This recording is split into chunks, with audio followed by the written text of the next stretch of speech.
The morning Grenna arrived in Millridge, the baker's wife saw her first and dropped an entire basket of bread into the mud.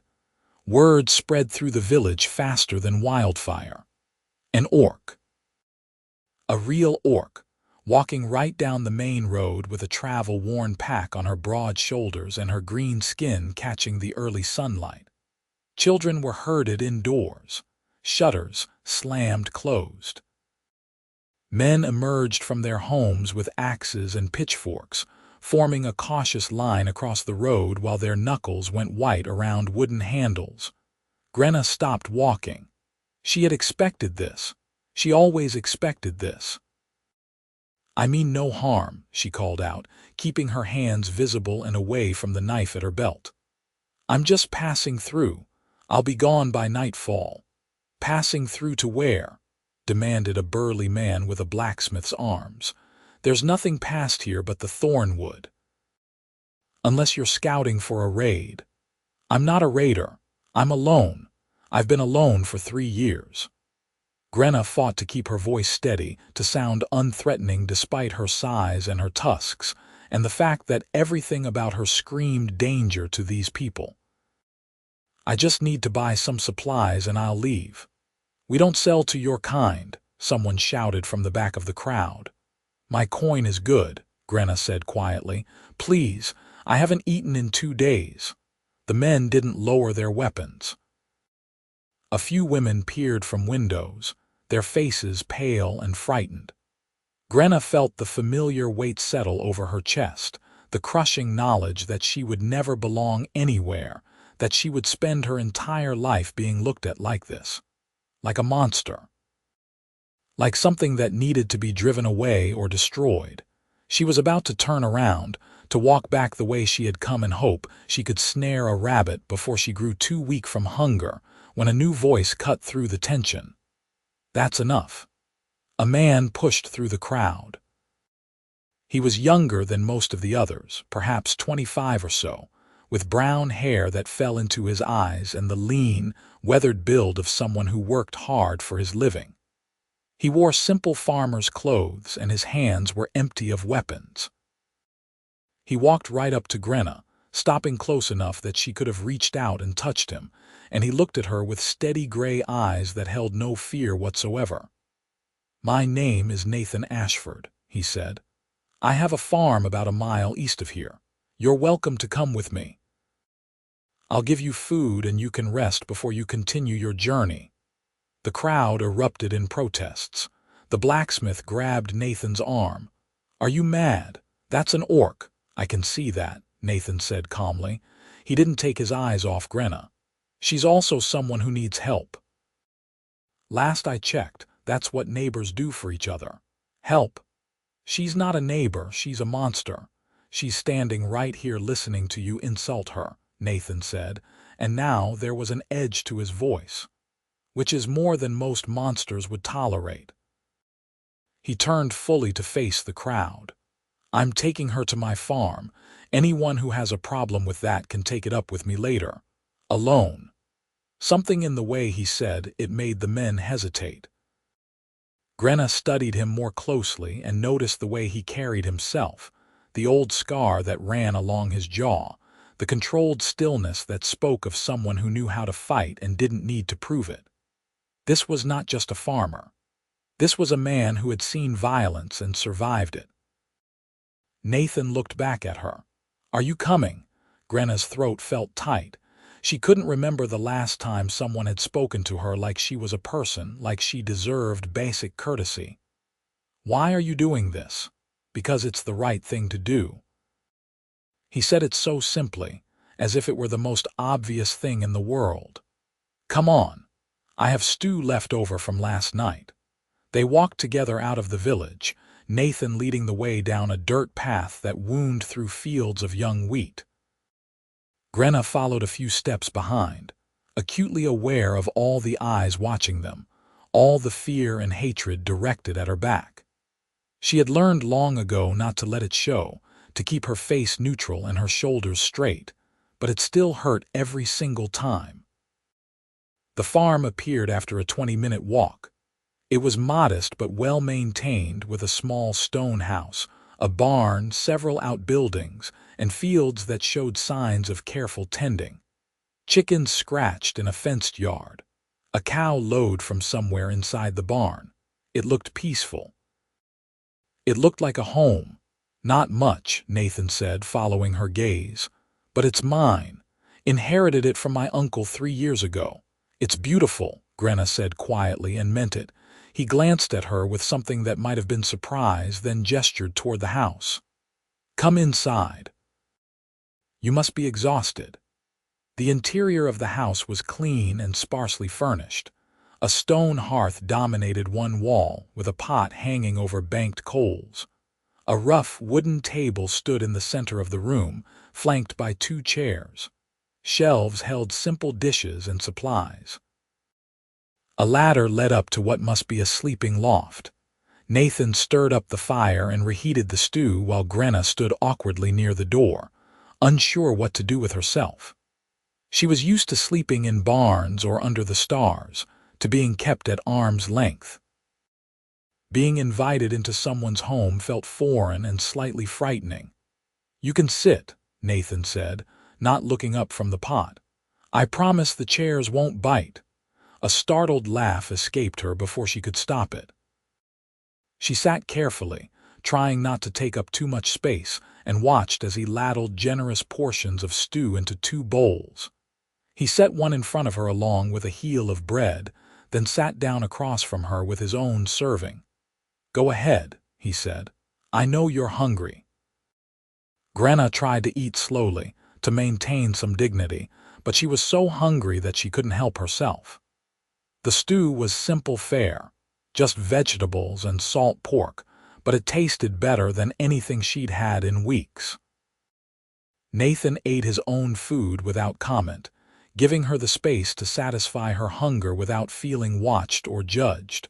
When she finally scraped the bottom of her bowl, she found him regarding her with a thoughtful expression. Thank you, she said. I'll leave now. I don't want to cause you trouble. You're not causing me trouble. The village busybodies are causing trouble, but they always do. He leaned back in his chair. Where are you headed? I don't know. Somewhere. Grenna stared down at her empty bowl. Anywhere people might not chase me away with weapons. How long have you been traveling? 3 years. Maybe closer to 4 now. I've lost track. The words came easier than she expected. Maybe it was the food or the warmth of the fire or the way he listened without interrupting. I was raised in a human village further south. My mother was human. My father was an orc who passed through one spring. He didn't stay. My mother died when I was 10, and the village took me in because they felt sorry for her, but they always feared me. Even as a child, they looked at me like I might turn violent at any moment. That must have been hard, Nathan said quietly. When I was 15, a merchant came through the village. He tried to force himself on a girl. I stopped him. I didn't hurt him badly, just threw him off her and pinned him down until help came. But people saw me holding him, saw my strength, and they panicked. They said I was dangerous. They said I would hurt someone eventually. They drove me out. She met his eyes. I've been moving ever since. Sometimes I find work for a few weeks, chopping wood or hauling cargo, but it never lasts. People get nervous. They find reasons to send me away. Nathan was quiet for a long moment. Then he said, I was a soldier. 4 years in the borderlands, fighting orc raiders from the Black Peak clans. I've seen what real violence looks like, what real monsters are capable of. You're not a monster. You're just someone who got dealt a bad hand by fate. You fought orcs, Grenna said slowly, and yet you brought me here. I fought raiders who killed farmers and burned villages. I never confused them with every orc who ever lived. He stood and collected their bowls, taking them to a bucket of water near the hearth. You can stay the night. There's a spare room in the barn with a decent cot. In the morning, if you want to move on, I won't stop you. But if you want to stay longer, work for room and board, I could use the help around here. Harvest is coming and I'm one man trying to do everything myself. Grenna stared at him. You're offering me work. I'm offering you a choice, Nathan said. Take the night to think about it. She spent that night in the barn, lying awake on the most comfortable bed she'd slept in for years, listening to the sounds of the animals and staring at the rafters overhead. Every instinct told her to leave in the morning, to not risk getting comfortable or attached, because comfort always ended in pain. But a small, stubborn part of her whispered that maybe, just maybe, this could be different. When dawn broke, she found Nathan already up and working in the chicken coop collecting eggs. He looked up when she approached, his expression neutral, waiting for her decision. If I stay, Grenna said, the village will make trouble for you. Let them try, Nathan said. Why are you doing this? Really? He set down his basket of eggs and straightened, meeting her gaze directly. Because I've spent the last 3 years working this farm alone and I'm tired of being alone. Because you need a place to stay and I need help. Because I think most of the world's problems come from people being too afraid to be decent to each other. He paused. Because when you laughed at my joke yesterday, it was the first time I'd made anyone laugh in months, and I realized how much I'd missed that sound. Something warm and fragile unfurled in Grenna's chest, something she'd buried deep and tried to forget. Hope. I'll stay, she said. For a while. Good, Nathan said and smiled. It transformed his whole face, made him look younger and less guarded. Let me show you around the farm. There's a lot to learn. The days fell into a rhythm. Grenna rose with the sun and worked until her muscles ached, throwing herself into the tasks Nathan set for her. She mucked out the barn and repaired fences and helped plant the late summer crops. She learned to milk the cow, though her large hands made it clumsy at first. She hauled water and chopped wood and discovered that she was strong enough to lift things that would have required Nathan to use a pulley system. Nathan worked alongside her, teaching her the patterns of farm life, showing her which plants were weeds and which were vegetables, explaining how to tell when fruit was ripe for picking. He was patient with her mistakes and quick to praise her successes. They fell into an easy partnership, dividing tasks based on their different strengths. At first, they spoke little beyond what was necessary for the work. But gradually, as days turned into weeks, conversation began to flow more naturally. Nathan told her about his time in the military, about the friends he'd lost, and the things he'd seen that still haunted his dreams. Grenna told him about her childhood, about her mother's kindness and the village children who had been her friends before fear made them strangers. They ate dinner together every evening, sitting at the wooden table while the fire crackled and darkness gathered outside. Grenna always offered to eat in the barn to give Nathan his space, but he always refused. You work as hard as I do, he said. You eat at the table like anyone else would. One evening, about a month after her arrival, a group of men from the village arrived at the farm just as the sun was setting. Grenna saw them coming up the path and felt her stomach clench with familiar dread. Nathan must have seen her expression because he touched her arm briefly, a gesture of reassurance, before walking out to meet them. The blacksmith led the group, along with 5 other men including the village elder.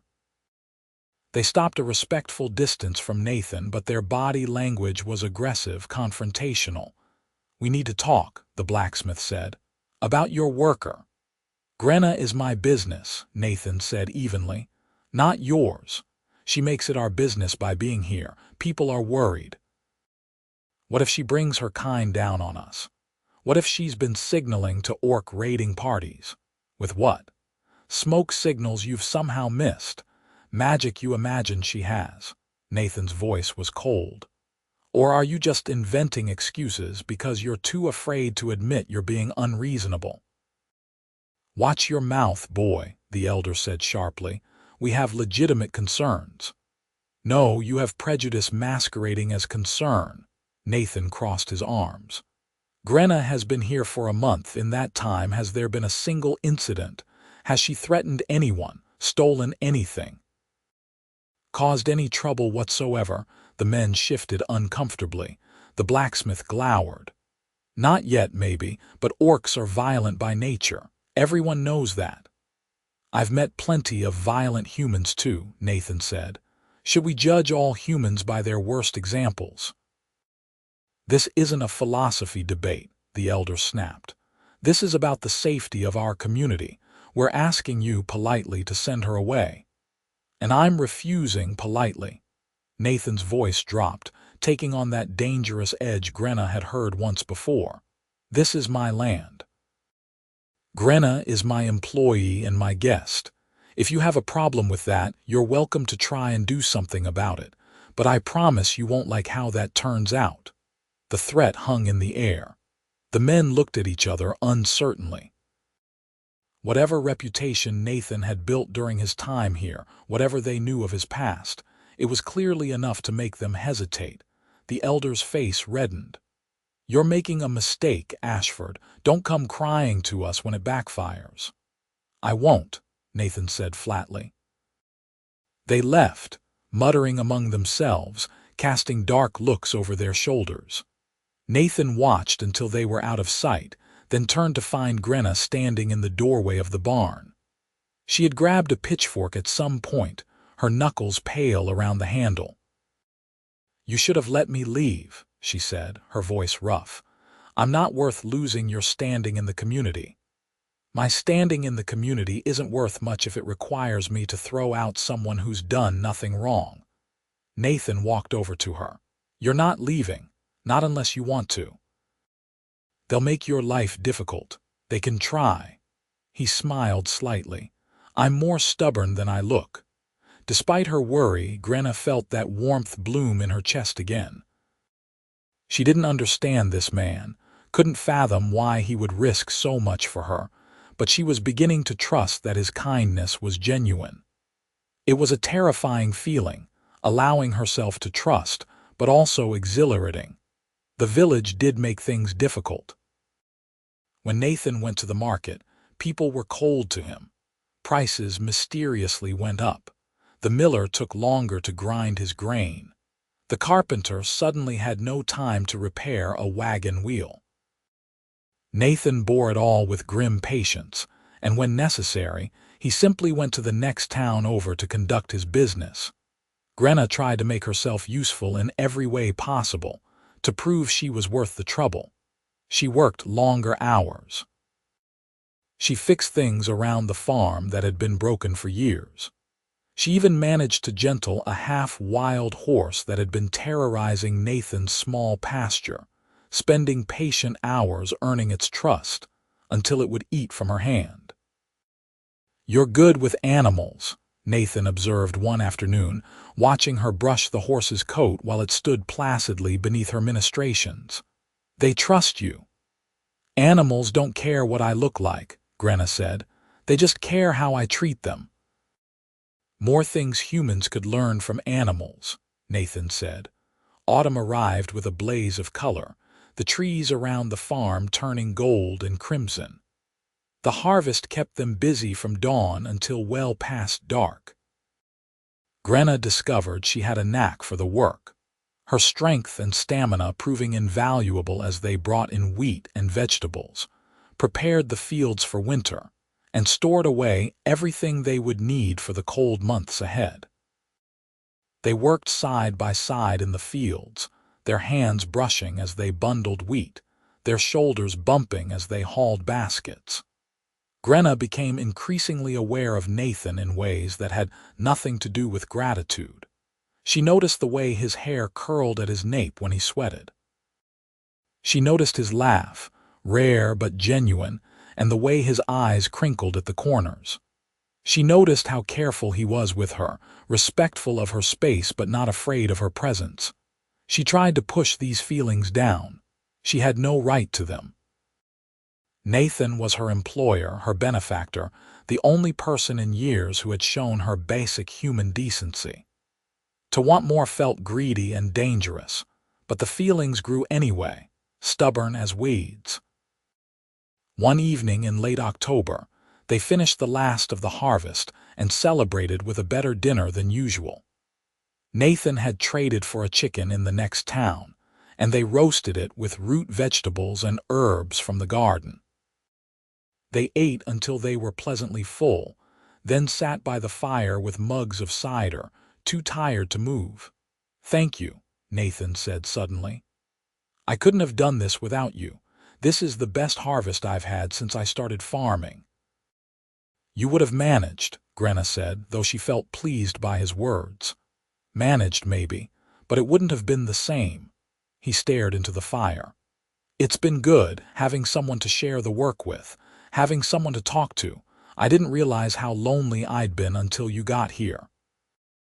Grenna's heart beat faster. "I've been lonely my whole life. This has been like a dream, a good dream." She hesitated, then added quietly, "I keep waiting to wake up." Nathan turned to look at her. In the firelight his face was softer, more open than she'd ever seen it. "This is real, Grenna. You don't have to be afraid it will disappear." "Everything disappears eventually," she said, unable to keep the bitterness from her voice. "Everything good, anyway. Not everything." He held her gaze. "Not if we don't let it." The moment stretched between them, heavy with unspoken things. Grenna wanted desperately to believe him, to trust that this fragile peace they'd built could last.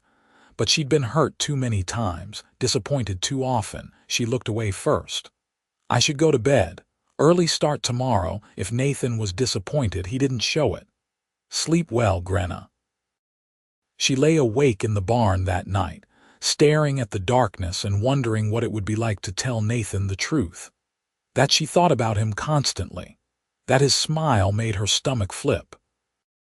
That she wanted to know what it would feel like to be held by someone who saw her as a woman rather than a monster. But the risk terrified her.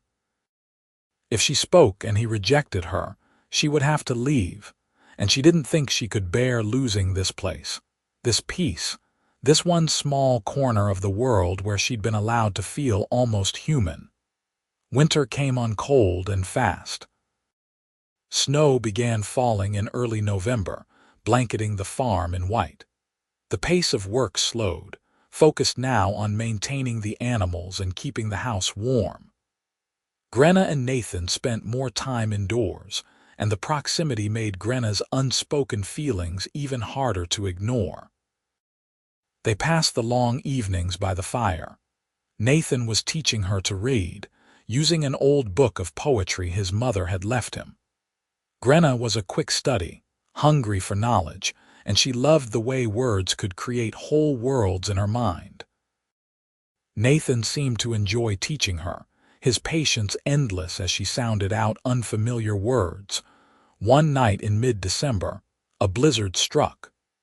The wind howled around the house, and the snow fell so thick they couldn't see the barn from the window. Nathan stoked the fire high and hung extra blankets over the windows to keep out the cold. "You should stay in the house tonight," he said. "The barn won't be warm enough in this weather."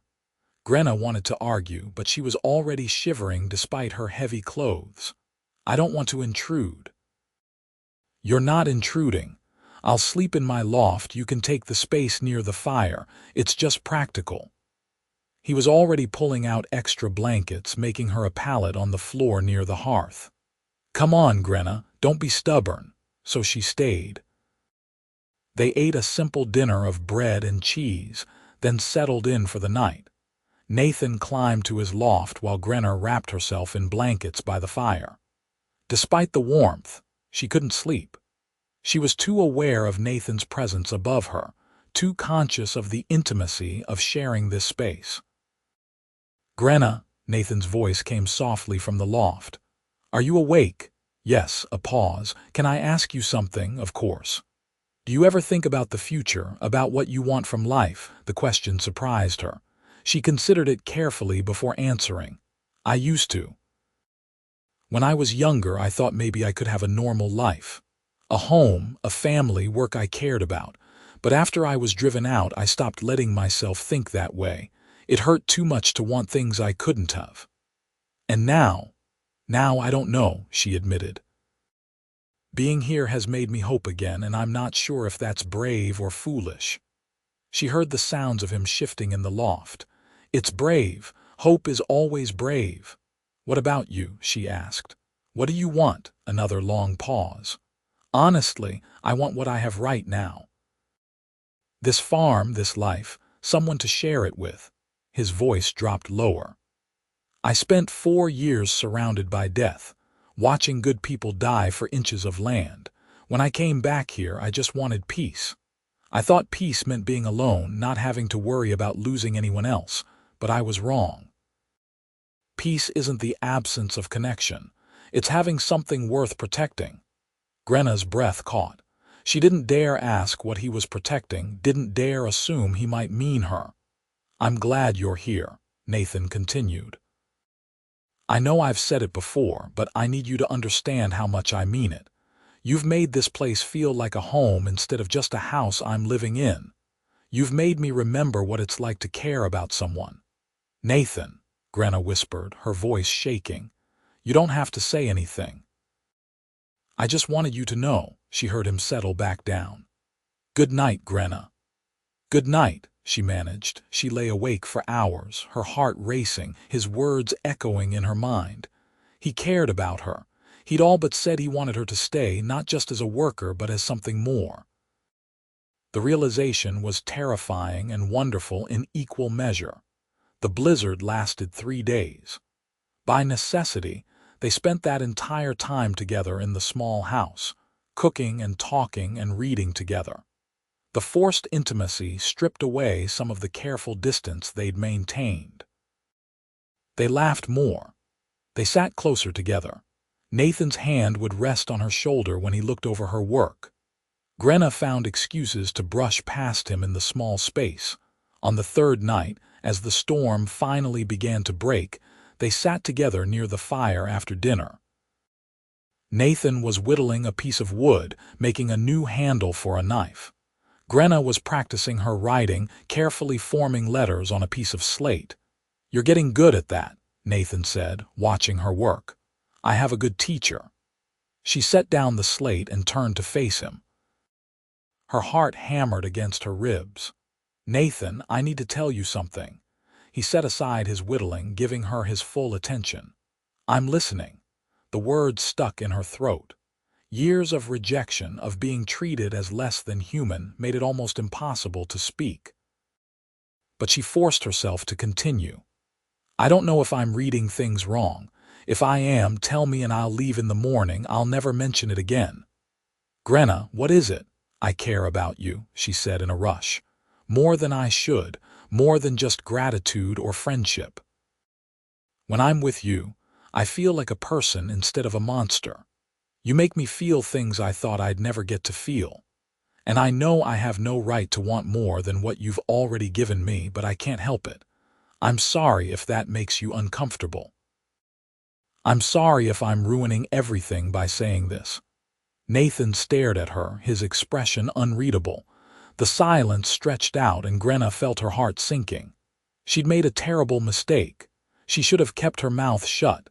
Then Nathan moved. He crossed the small distance between them, his hands coming up to cup her face with infinite gentleness. His eyes searched hers, intense and warm. You're not ruining anything, he said softly. Grenna, I've been half in love with you since you gentled that horse, maybe even before that. I didn't say anything because I thought you wouldn't want someone like me, a farmer with a bad reputation in the village and nightmares that wake him up at night. I thought I was being selfish for wanting you to stay. You love me. Grenna could barely process the words. I do. His thumb brushed across her cheekbone, and she realized she was crying. I love your strength and your kindness and the way you laugh at my terrible jokes. I love how hard you work and how gentle you are with the animals. I love you, Grenna, all of you.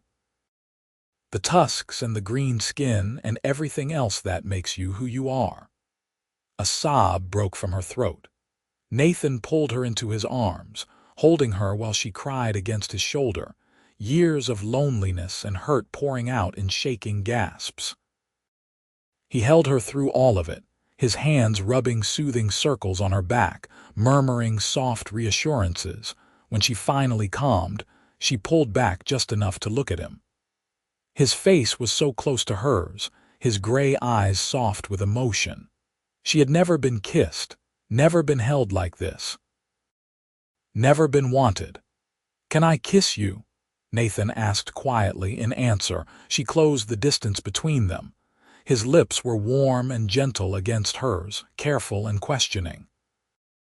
Grenna had no idea what she was doing, but she followed his lead, and after a moment the kiss deepened into something that made her head spin and her hands clutch at his shirt. When they finally broke apart, both breathing hard, Nathan rested his forehead against hers. "Stay with me," he whispered. "Not as a worker, not as a guest. Stay as my partner. Help me build a real life here."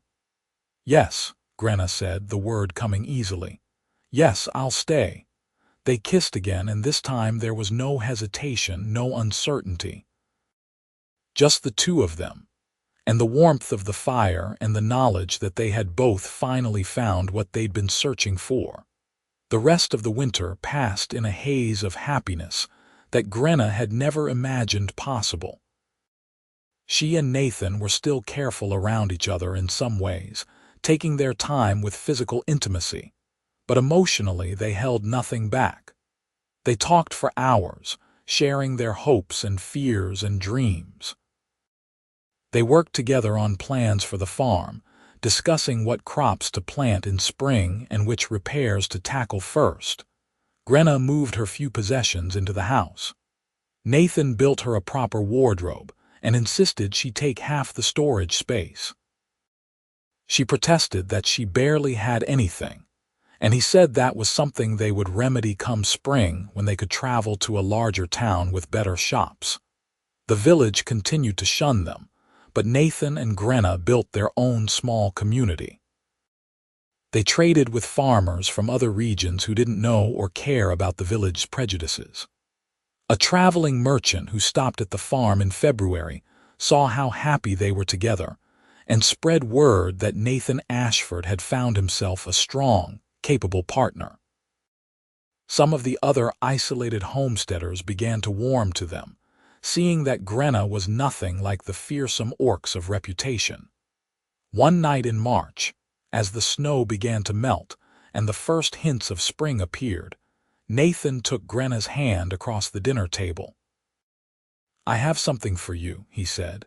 He pulled out a small carved box and opened it to reveal a ring. It was simple, made of iron twisted into a Celtic knot pattern. "I made this myself. I'm not a jeweler, so it's not fancy, but I wanted it to be from my hands to yours." Grenna stared at the ring, her throat tight with emotion. "I know we can't have a traditional wedding," Nathan continued. "No church would marry us and the village elder would refuse, but I don't care about traditional. I care about you. I want to pledge my life to yours to build a future together to face whatever comes as partners. Will you marry me, Grenna? Will you be my wife?" "Yes," Grenna said, tears streaming down her face. "Yes, absolutely yes." Nathan slipped the ring onto her finger. It fit perfectly. Then he stood and pulled her into his arms, kissing her deeply while she laughed and cried at the same time. They married themselves 1 week later in a private ceremony on the farm. Nathan had found an old book of marriage vows, and they adapted them, speaking their promises to each other as the sun set and painted the sky in brilliant colors. They had no witnesses except the animals and the land itself, but it felt more real and meaningful than any church ceremony could have been. That night, they lay together in Nathan's bed that was now their bed, wrapped in each other's arms. "I never thought I could have this," Grenna whispered into the darkness. "A home, someone who loves me, a future." "You deserve all of it and more," Nathan said. "I'll spend the rest of my life making sure you know that." "I love you," she said. The words still felt new and precious in her mouth. "I love you too," he kissed her forehead. "My wife." The words sent a thrill through her. Wife. She was someone's wife. She belonged somewhere to someone, and he belonged to her in return. Spring arrived in full force, and they threw themselves into the work of the farm with renewed energy. Grenna had never felt so strong, so capable, so alive. Everything seemed brighter and more beautiful because she had someone to share it with. They planted their crops together, repaired the winter damage together, planned their future together. In late April, a messenger arrived from the village. The elder wanted to see Nathan immediately. It was framed as a request but felt like a summons. "I'll come with you," Grenna said immediately. "No," Nathan said. "If they're calling me alone, bringing you will just make things worse. I'll be fine." "Nathan, I'll be fine," he repeated, kissing her quickly. "I'll be back before dark." She watched him ride away with a knot of anxiety in her stomach. She tried to distract herself with work, but she found herself constantly looking toward the road, waiting for his return. He came back just as the sun was setting, riding fast. Grenna ran out to meet him, and the look on his face made her blood run cold. "What happened?" Nathan dismounted and took her hands. "There's been a raid. Not here, but in the next valley over. A group of orcs from the Black Peak clans attacked 3 farms, killed several people, and took supplies and livestock. The village is in a panic." Grenna's stomach dropped. "And they think I had something to do with it." The elder strongly suggested that my harboring an orc might have drawn the raiders here, that I should send you away for everyone's safety. Nathan's jaw tightened. I told him what he could do with his suggestions. "Nathan, maybe he's right. Maybe I should leave."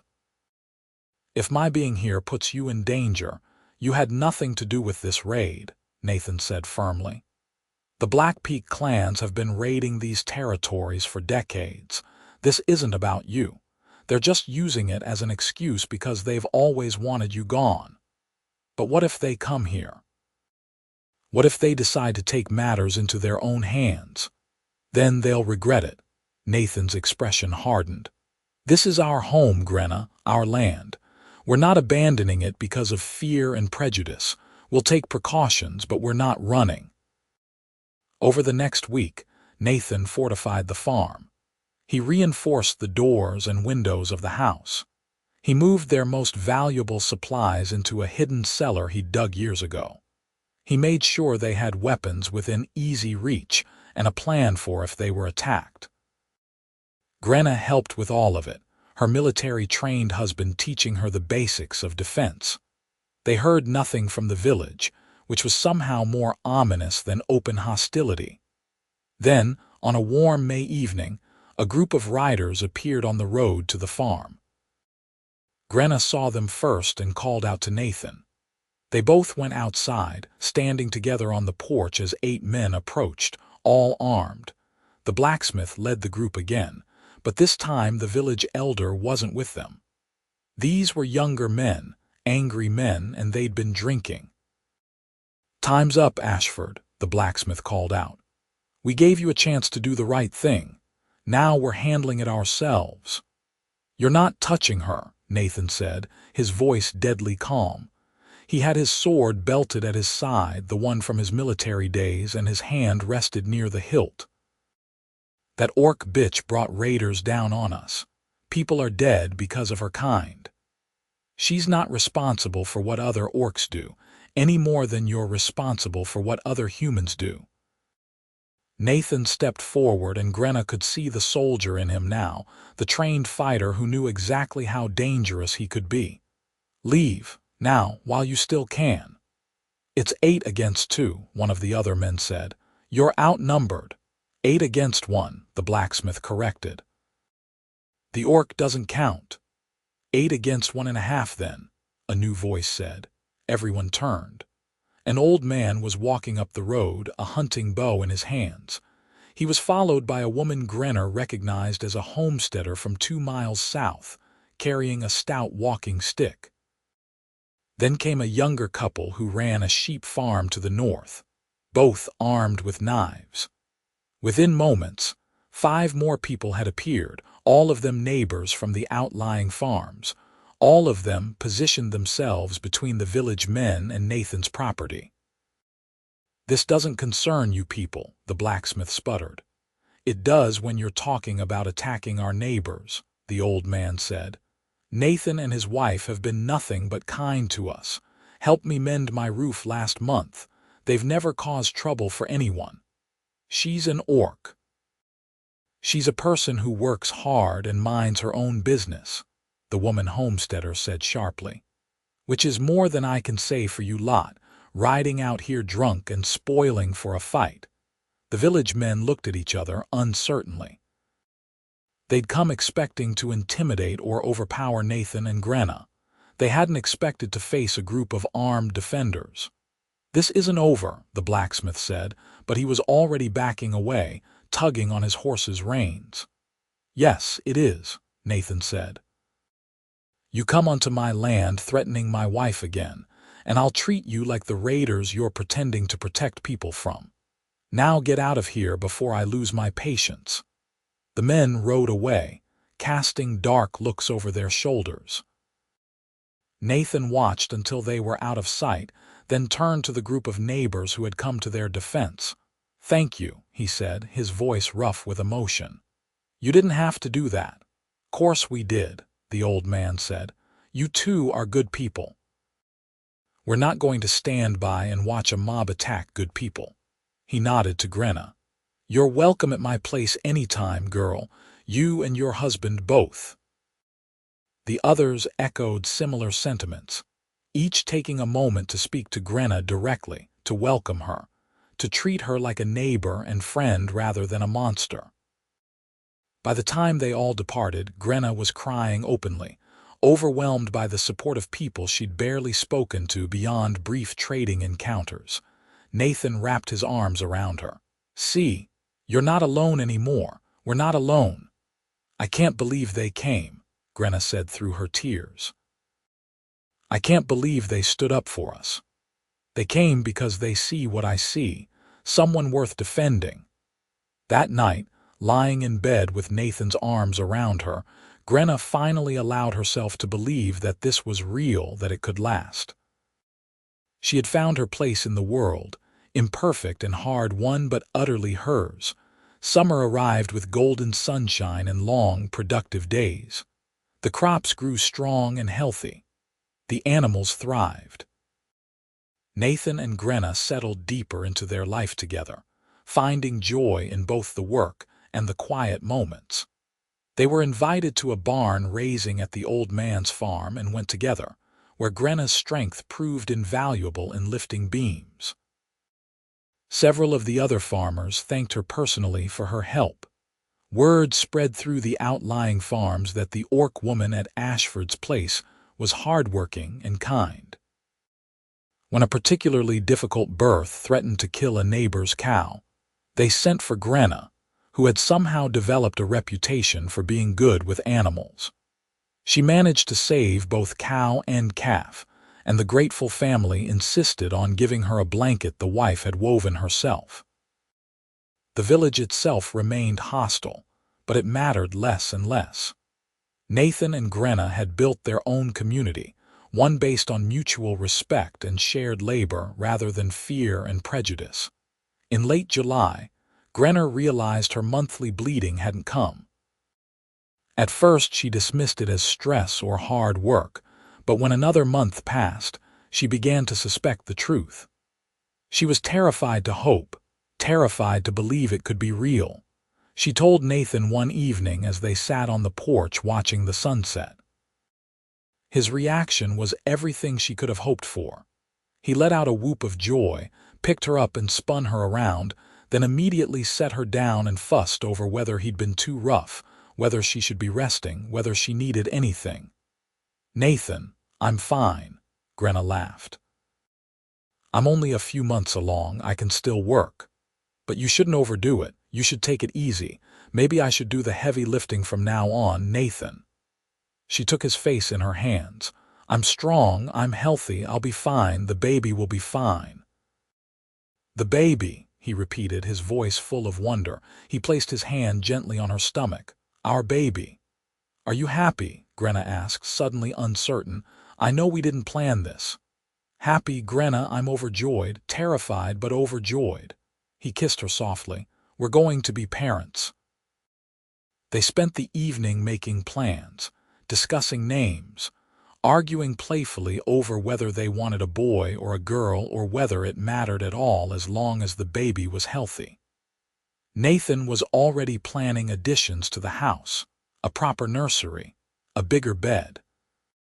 Grenna felt so full of happiness she thought she might burst. As fall approached and Grenna's belly began to swell, the neighboring farmers rallied around them again. The women brought baby clothes and advice. The men helped Nathan with the house additions, refusing payment and insisting it was just what neighbors did. Even the old man appeared one day with a beautifully carved cradle, claiming he'd had it sitting around doing nothing and they might as well use it. In October, a formal letter arrived from the village. The elder had died, and a new elder had been chosen, a younger man who had not been part of the hostile faction. The letter was an olive branch, a carefully worded apology for the actions of some of the villagers, and an invitation to rejoin the community.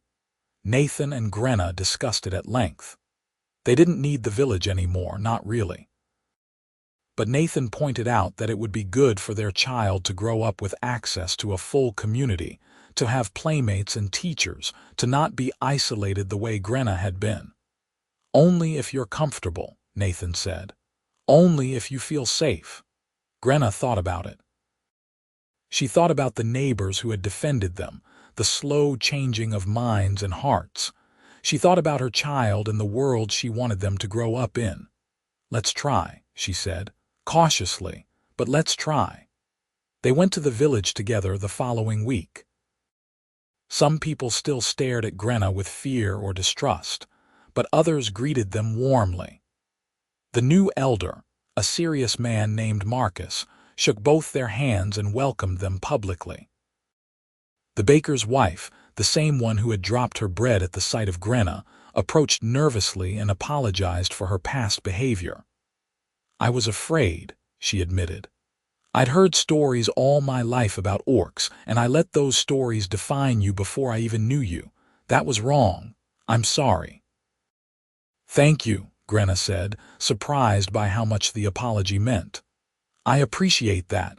It wasn't perfect. There were still people who muttered or looked away.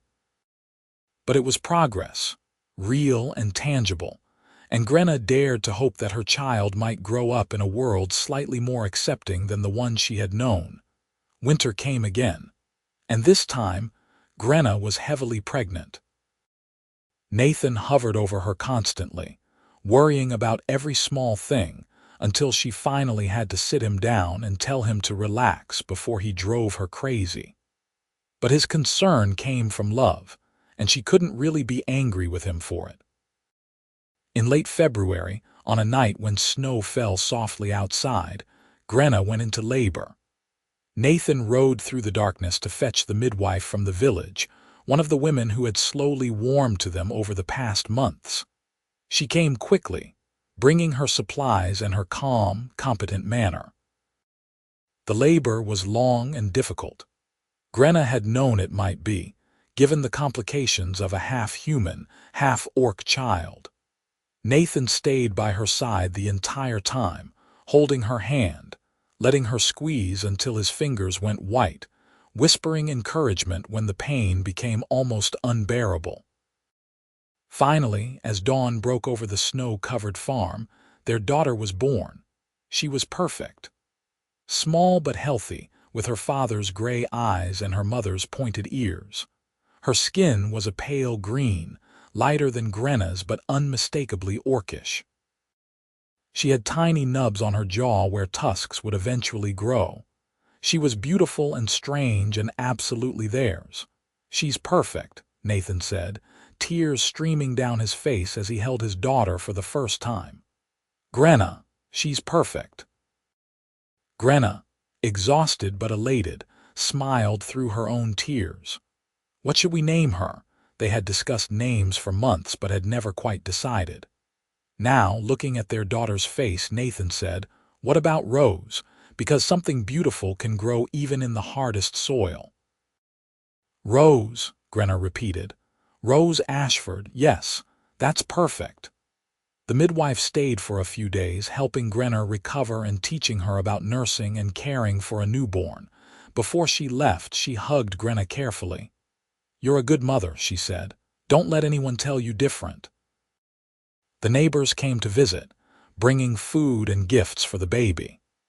Even a few people from the village made the trip, curious and cautiously friendly. Each visitor meant the world to Grenna, evidence that her daughter would grow up surrounded by community rather than isolated by fear. Rose grew quickly, thriving in the love and security of her parents and the farm. She was a happy baby, quick to smile, and Nathan was completely besotted with her. Grenna often found him just staring at their daughter with an expression of absolute wonder. "I can't believe she's ours," he would say. "I can't believe we get to keep her." "She's definitely ours," Grenna would reply, laughing. No one else would claim this hungry little creature. Spring came again, their third spring on the farm, and everything seemed to bloom with extra brilliance. The crops they planted together, with Rose sleeping in a basket nearby in the field. They worked while watching their daughter grow and learn, her tiny hands reaching for everything, her laughter ringing out across their land. One evening in May, as they sat on the porch with Rose between them, Nathan took Grenna's hand. "You remember when you first arrived in Milridge?" he asked. "How terrified you were, how certain that you'd be driven away." "I remember," Grenna said. "I remember thinking I would never stop running, never find a place to belong. And now look at us." Nathan gestured at the farm, at their home, at their daughter. "We built something real here, something lasting." "We did," Grenna agreed. She looked at Nathan, at this man who had seen past her appearance to the person underneath, who had defended her and loved her and given her everything she'd ever wanted. "Thank you for not flinching, for not being afraid. Thank you for staying," Nathan said, "for giving me a chance, for building this life with me." Rose made a happy gurgling sound, as if agreeing with both of them. They laughed and gathered her close, the three of them sitting together as the sun set and the stars began to appear overhead. Grenna thought about the girl she had been, always running, always afraid, never daring to hope for more than survival. That girl would hardly recognize the woman she had become. A wife, a mother, a valued member of a community, someone who belonged. The path to this point hadn't been easy. There were still people who feared her, still prejudices to overcome. But she had Nathan beside her, and their daughter in her arms, and a home that was truly hers. She had friends and neighbors who saw her as a person rather than a monster. She had a future that stretched out before her, full of possibility rather than fear. "I love you," she told Nathan, the words coming easily now, as natural as breathing. "I love you too," he said, pulling her close. "Both of you, my family." Rose cooed and reached for a firefly that had floated near the porch, her little fingers opening and closing. Nathan caught it carefully and held it near her so she could see it glow, and Grenna watched her husband and daughter together, and felt a peace so profound it was almost overwhelming. This was home. This was happiness. This was everything she had ever wanted and never dared to dream she could have. She had found the one person who looked at her and saw not a monster but a woman worth loving, and from that single act of courage and kindness, they had built something beautiful. As the firefly flew away and the night deepened around them, Grenna held her family close and knew, with absolute certainty, that she would never be alone again. She had found where she belonged, and nothing would ever take that away from her. The years that followed were filled with the kind of steady joy that comes from building a life with intention and love. Rose grew into a bright, curious child who inherited her mother's strength and her father's gentle nature. More children came, two sons who were as different from each other as could be but equally beloved. The farm prospered. The community continued to grow more accepting, slowly but surely. Nathan and Grenna grew old together, their love deepening with every passing season. They weathered hard times and celebrated good ones, always side by side, always together. When neighbors asked Nathan what his secret was, what had made him see past prejudice to the person Grenna truly was, he always gave the same answer. She needed help, and I had the power to give it. That's all. Everything else grew from that one simple choice. But Grenna knew it was more than that. It was courage. The courage to be kind when the world demanded cruelty. The courage to love when others chose fear. The courage to build bridges instead of walls. And from that courage, from that one man who never flinched when he looked at her, Grenna had found not just a home but a whole life. A life filled with love and purpose and belonging. A life she had never imagined possible, but that became, through the years, more real and precious than any dream. She had been the orc girl raised among humans who feared her. But Nathan saw her, truly saw her, and from that seeing came everything else. A family. A future. A place in the world where she could be exactly who she was and know that she was cherished for it. That was the gift Nathan had given her on that first day in Millridge. Not just food and shelter, but the revolutionary idea that she deserved to be treated with basic human decency. And from that seed, carefully tended by both of them, had grown a garden of wonders. As Grenna sat on her porch in the golden afternoon of her life, watching her grandchildren play in the yard while Nathan dozed beside her, she reflected on how strange and beautiful life could be. How one moment of courage could change everything. How love could grow in the most unlikely soil. She reached over and took Nathan's hand, and he squeezed back without opening his eyes, the gesture as familiar and comforting as breathing. They had made a good life together. They had raised good children. They had shown their corner of the world that fear and prejudice could be overcome, one person at a time, one act of kindness at a time. And when future generations told their story, they would speak of the man who saw past appearance to worth, and the woman who dared to hope that she deserved to be seen. They would speak of love that bridged differences and built communities. They would speak of the legacy that Nathan and Grenna left behind, not just in their descendants but in the changed hearts and minds of everyone who knew them. But right now, in this perfect afternoon moment, none of that mattered. What mattered was Nathan's hand in hers, the sound of children's laughter, the warmth of the sun on her face, and the deep, abiding knowledge that she was home. Finally, eternally home.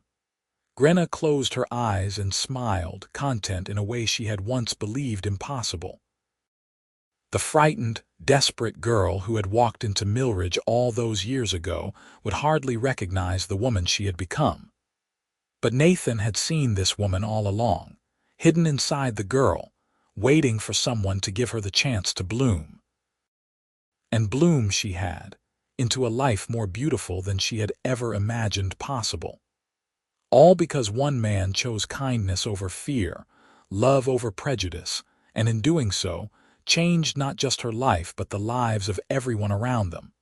That was the true magic of their story. Not grand gestures or dramatic rescues, but the quiet, persistent choosing of love over hate, day after day, year after year, until that choice transformed the world around them into something better, kinder, more welcoming. As the sun began to set and the grandchildren were called in for supper, Nathan woke and stretched, smiling at Grenna with eyes still full of love after all these years. "Good nap?" she asked, "The best," he said, leaning over to kiss her cheek. "I was dreaming about the day we met. Were you? I was thinking about how lucky I am, how different my life would be if you hadn't walked down that road." "Luckier," Grenna teased. "You'd have a whole bed to yourself instead of sharing with a snoring orc woman." "Infinitely poorer," Nathan corrected. "In every way that matters." They sat together as the sky turned orange and pink. Two people who had found each other against all odds and built something lasting and true. The farm would pass to their children, and to their children's children, a legacy of hard work and love. But more than land and buildings, Nathan and Grenna had created something intangible but more valuable than gold. They had proven that love could cross any divide, that courage and kindness could overcome fear and hatred, that a single choice to see the humanity in another person could change the world. And as night fell over the farm, bringing with it the peaceful sounds of family and home, Grenna knew that her life had been everything she could have wanted and more. She had been feared, rejected, driven away, but in the end she had found the one thing that mattered most. She had found someone who never flinched, someone who looked at her and saw not a monster but a woman worth loving. And from that simple but revolutionary act, they had built a lifetime of happiness together. That was their story. That was their triumph. And it was enough. More than enough. It was everything.